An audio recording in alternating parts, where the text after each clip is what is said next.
Good morning. April 26th, called to live. The mob shouted, "These who have turned the world upside down have come here too." Acts chapter 17, verse 6. Many of Jesus' disciples suffered horrific deaths. Peter was crucified upside down. James was beheaded. Andrew was crucified on an X-shaped cross. Philip, Jude, and Simon were also crucified. Bartholomew was skinned alive and beheaded.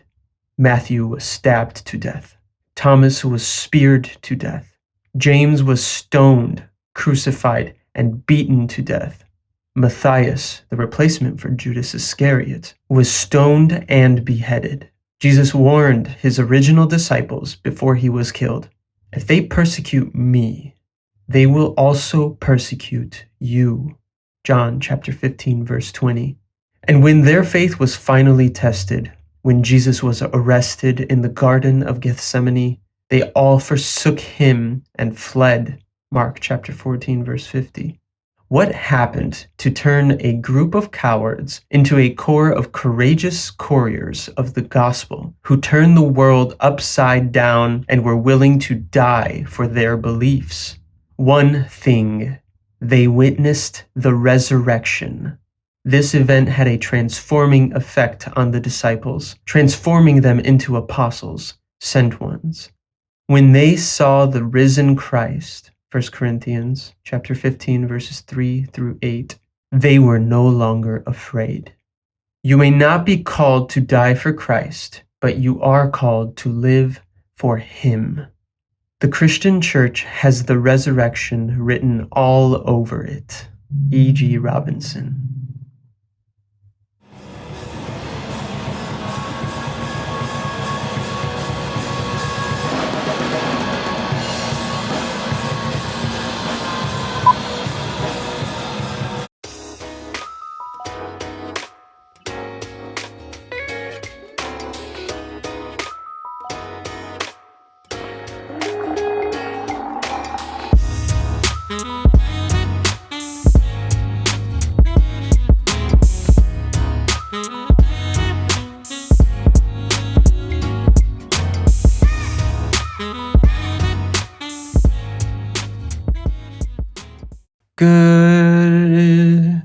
Good evening.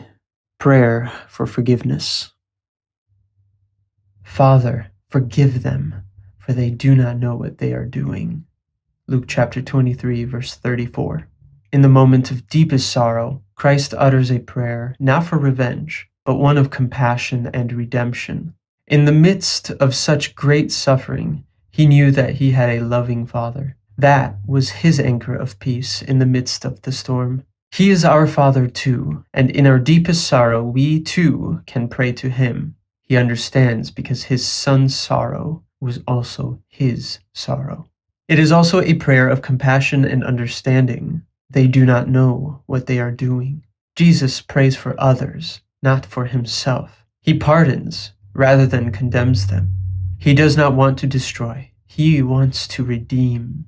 During his ministry on earth, he preached love. Here, he demonstrates it, and he expects every disciple of his to do the same. Jesus knows that the sinner's salvation lies in the forgiveness of God. Until the very end, he loved and forgave. He is still interceding for us. He does not desire revenge and our death. He wants to pardon our sins so that we can live.